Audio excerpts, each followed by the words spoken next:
I think without further ado, why don't you tell us about the book and we'll take it from there.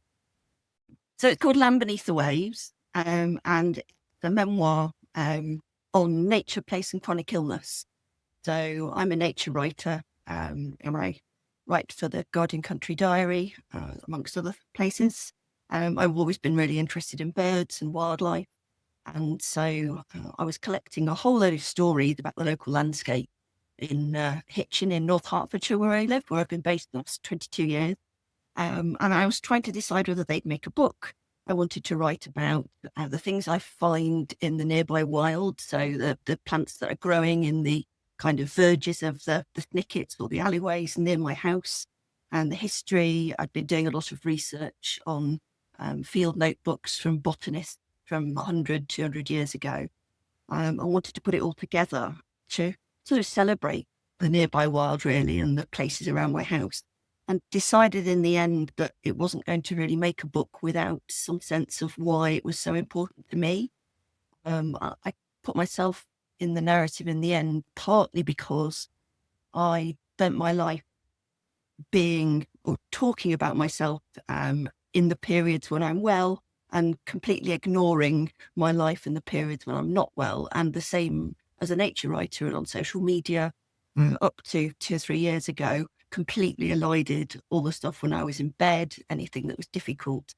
And I realized that I was kind of perpetuating this myth or this sense that somehow you can only be engaging with the wild if you're out in a wild landscape and you're very able, and it's a kind of it's not just around your house or even through your window when you're not very well in bed, and also perpetuating the split, I think, between humans and nature, which I've never wanted to do, which is why my cover has a tiny little silhouette of a person on it. I didn't really want myself on it, and it's not actually my silhouette, although it looks a bit like me in a cap. But I wanted to sort of address this sense that nature, we are not part of nature, so we keep ourselves out of the text. So I started to look at why I spend a lot of time around the house and why all of that is so important to me, which is really challenging, actually, because it's not something I would naturally write about at all. Well, okay. And is this your first book? I think it is. It is, yes. So I've been in 4 anthologies. In fact, the book started, the first anthology I was in 4 years ago, I think it was 21, was Catherine Norbury editing Women on Nature. And I wrote a piece in that called Nickets, which was about the alleyways and the history, before I'd really realised that, my life that it was going to be a memoir, that my life was going to be part of it. But this is my first full book. Yes, absolutely. You're pleased with the way it's come out and getting a good response? Really pleased. Yes, it was published last week.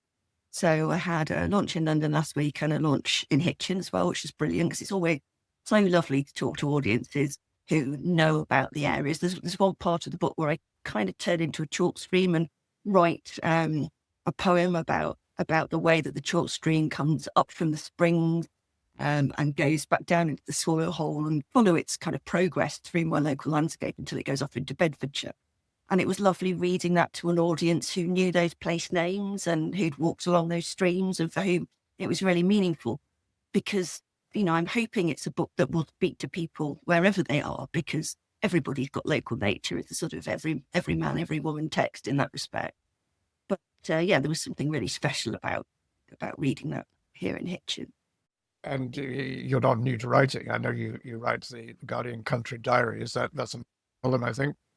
Do you write about local things there, or you roam more widely? No, I mean, occasionally I'm elsewhere. So the one before last was in Portland, and out of Portland in Dorset. But generally, yes, I'm writing about Hitchin or Bedfordshire.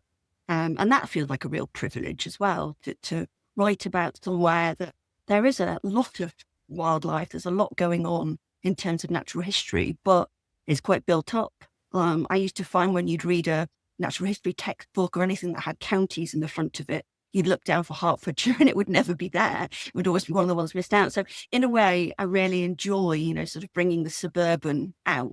And, there was a piece I wrote a while ago about moorhen, that nest in the town centre every year, and they nest on the plinth at the bottom of the fountain in the town kind of pond as part of the river His, that goes past the church. And they put bikes on there to try and stop them to nesting there, because it did quite a lot of damage to the fountain. And the moorhens used those as a way of adhering the twig, kind of weaving them all together. And people watch them, and it's lovely to see them. So that kind of thing really appeals to me when I'm writing. But I'm only one of 30 diarists across the UK. So, you get lots of different viewpoints, lots of different types of landscape, which I think is why it's so lovely. It's a 350 word piece or thereabouts. So a sort of short start to the day. So winding even further back then, I mean, how did you get into nature writing? Well, I've always been really involved in nature since I was a kid, because my dad, now he's retired, is actually a BTO volunteer. So he volunteers for the British Trust for Ornithology. He's a bird ringer and does a lot of nest recording for them, and is very knowledgeable in that respect. So he was always doing that in my childhood. He was mad keen on moth. So we had a garage full of pupating moths and caterpillars and all of that sort of stuff. But also I think, as I've written about in the book, the natural world was really important to me as a child, because in a way it was a place to escape, because my mum had ME or CFS, chronic fatigue syndrome, from probably when she was a child, but wasn't diagnosed until I was, I don't know, about 7 or 8, I think. And even then wasn't really accepted by a lot of people, both medical and the general populace. So inside was quite stressful. I think outside was a safe place to be. And I think I joined my dad out there. And I guess quite a lot of this book as an adult was me trying to look at the natural landscape as a way to give me the space to actually accept some of the things that happened and face up to the fact that I have chronic illness myself, rather than using it as an escape from all of those things. Yes, writing can be very cathartic in that sense, can't it? It's sort of, I also write and publish amongst other things, and I'd like to think of it as almost journaling for yourself. And the fact that somebody else reads it is a kind of privilege in a sense then, isn't it? Yeah, definitely. I mean, I definitely wrote it to follow my journey. Once I got back to my childhood and started to try to fill in the first 7 years of my life, which I've never remembered anything of, because I think they were quite stressful, because my mum struggled to look after me because she wasn't given the support that she needed. And then it became kind of compulsive to try and follow it through and work out what had happened, what had started. I had counselling at the same period that I was writing. Over the 2 or 3 years I was writing the second part of the book, which really helped. And then I think once you've gone through that process, it's a case of trying to look at what you've written and make it something that doesn't just dump a whole load of emotions on the reader, but that is a narrative in itself. And, that was kind of a second procedure, really, or second editing stage for it. But yeah, I mean, I trained as an English teacher, spent 12 years teaching A-level GCSE and then A-level English and examining. Then had my children, my son, my oldest child's 16 now, so stopped teaching when I had them, and started to just look after them at home. So obviously I was more in the landscape then. And one of the chapters is about the journey I used to do with the two of them to nursery. And I wanted to do a journey. I wanted to do some travel writing, but I wanted to do it on a sort of miniature scale. So instead of measuring it in miles, I measure it in paces. I think it's 1,172 paces. It's about a 10-minute walk. But looking at all the things that I met along that journey, so the trees, the history of some of the buildings as well, but particularly a tree, which is a giant sequoia, and finding out about where those seeds came from in the 1880s and what the history of those trees was, and sort of trying to model, I guess, how you can go on a journey imaginatively and follow a natural history story without having to be able to travel a long way yourself. Probably early days then, but you have another project in mind now? Yes, I haven't had much time to do much work on it, but I want to carry on the same theme very much. And also I'd like to kind of carry on working on the boundaries of fact and fiction. So all this, although everything that happens in the book is fact, as much as I possibly could, I spent a long time looking at photos, interviewing people, going back through letters and diaries and all sorts of things like that. But it's obvious at places that I do sort of go on a bit of an imaginative journey. So, for example, with the BFG, which is our name for the Great Sequoia, I'm kind of imagining what would have happened at that meeting in 1903 between John Muir and Roosevelt when they met under the tree, which potentially is one of the parents of this tree. That's where the seed came from. And started talking about the movement that would then start to conserve the Sequoia National Park. So I like to bring that sort of more imaginative side into things. And I'd quite like to do that in the next book by looking at different habitats and different ways of accessing nearby nature, but also playing about with the imagination there as well. So it's kind of what I'm playing with. And one of your talks, or two, I think, is at the book fair later in July. Book fair, the the book fair at the Bird Fair later in July. What exactly will you be talking about there, and what do you hope people will take away from it? So I'm talking about nearby nature and also birding from bed and just outside the garden gate. And I suppose in terms of what people will take away from it, I just want to talk about my experiences in the hope that they might help some people a little along the way. Because I think everybody at some point in their life is either going to be in a position where they're unable to go where they would like to go, or they know somebody and they're supporting or they're caring for somebody who's in that position. So I suppose it's trying to open that conversation about how do we connect with the natural environment when we're not able to go very far. So that's one of the things I want to talk about, some of the birds and other kind of organisms that have inspired me and how I've connected with them.